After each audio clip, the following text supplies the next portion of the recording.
Officer, এই মেয়েটা আমার ছেলের জীবন নষ্ট করতে চেয়েছিল, তাই বলে একটা মানুষকে খুন করে ফেলবেন?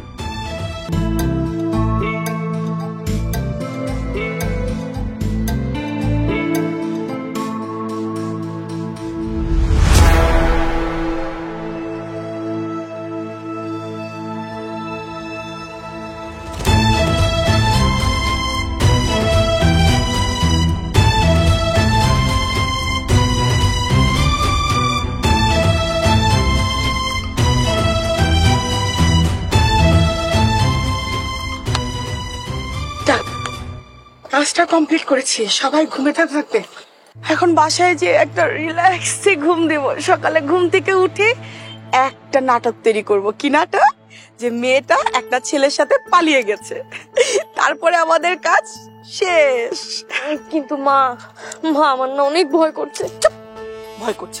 কাজই তো শেষ, আর কিসের ভয়? আমাদেরকে কেউ সন্দেহই করতে পারবে না। মা এখন কি হবে? আপনারা দুজন খুন করেছেন, আপনারা খুনি। অফিসার, এই মেয়েটা আমার ছেলের জীবন নষ্ট করতে চেয়েছিল, তাই বলে একটা মানুষকে খুন করে ফেলবেন? অফিসার, আমাদেরকে অ্যারেস্ট করবেন না, কারণ অ্যারেস্ট করলে মান সম্মান কিছু থাকবে না। আপনি তো আমাদেরকে চিনেন। আপনারা তো বেঁচেই থাকবেন না, মান সম্মান তো অনেক দূরের বিষয়। মানে এই খুনের অপরাধে আপনাদের দুজনের ফাঁসি হবে।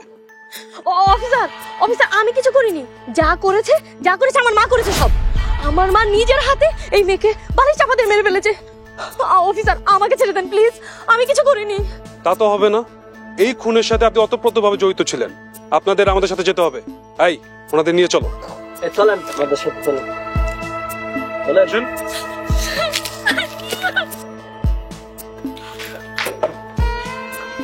অফিসার, আমরা ভুল করেছি, আমাদেরকে ছেড়ে দাও প্লিজ। আমি এত কম বয়সে ফাঁসিতে ঝুলে মরতে চাই না, প্লিজ আমাদের ছেড়ে দিন। শুধুমাত্র আপনাদের জীবনের ভয় আছে, বাকি অন্যদের জীবনের ভয় নেই। আপনাদের জীবনই জীবন, বাকি অন্যদের জীবনকে পুতুল খেলা। আমরা আমাদের ভুল বুঝতে পেরেছি, তুমি আমাদের ছেড়ে দাও প্লিজ। খুনের মতো একটা জঘন্য অপরাধ করার পর বলছেন আপনাদেরকে ছেড়ে দিতে? আমি খুনিদেরকে ধরার জন্য বেতন পাই, খুনিদেরকে ছেড়ে দেবার জন্য নয়। আপনাদের দুজনেরই ফাঁসি হবে। আমরা ফাঁসি চাই না, আমরা মরতে চাই না, আমরা বাঁচতে চাই।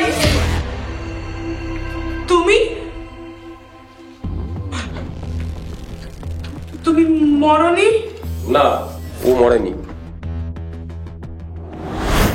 মানে কুলবালিশ, বড় কুলবালিশ দিয়ে তোমার কি হবে? আমি আপনারা সব পরে বলবো, আপনি আমার আগে একটা বড় কোলবালিশ আর মুখোশ এনে দেন।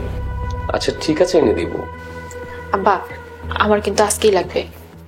আজকে হঠাৎ কুলবালিশ আর মুখোশের কি দরকার হয়ে বলবো?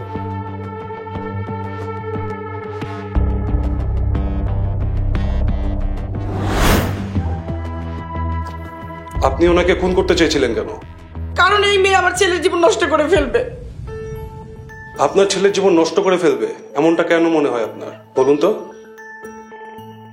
এই মেয়েটা হচ্ছে অল্প শিক্ষিত, গরিব ঘরের মেয়ে। অল্প শিক্ষিত বা গরিব কোনোটাই তো ওর অপরাধ নয়। সব মাই তো চায় তার ছেলেকে বড় ঘরে ভালো মেয়ে দেখে বিয়ে করে বউ আনতে। আমিও আমার ছেলের ভালো চাই। এই মেয়েটা আমার ছেলের মাথাটা নষ্ট করে দিয়েছে। আন্টি, আমি আপনাকে কিছু কথা বলি, আপনি মনোযোগ দিয়ে শুনুন।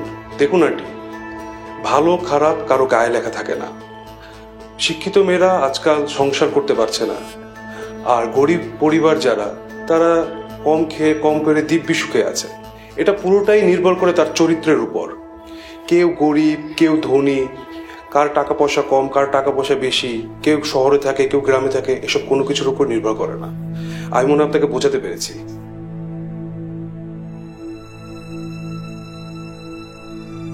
আন্টি, আমি যতটুকু বুঝতে পেরেছি, পুতুল খুব ভালো একটা মেয়ে, বুদ্ধিমতী একটা মেয়ে। আপনি এই বিষয়টি মেনে নেন এবং রবি আর পুতুল যদি একসাথে সংসার করে তারা খুব সুখী হবে। আপনারা তাদের সুন্দর ভবিষ্যতের জন্য দোয়া করবেন এবং সহযোগিতা করবেন। মেনে নিলে আমাদেরকে ছেড়ে দিবা? দেখুন, পুতুলের বুদ্ধিমত্তার কারণে পুতুল আপনাদের হাতে খুন হওয়া থেকে বেঁচে গিয়েছে, তাই অবশ্যই আপনাদেরকে আমরা মুক্ত করে দেব।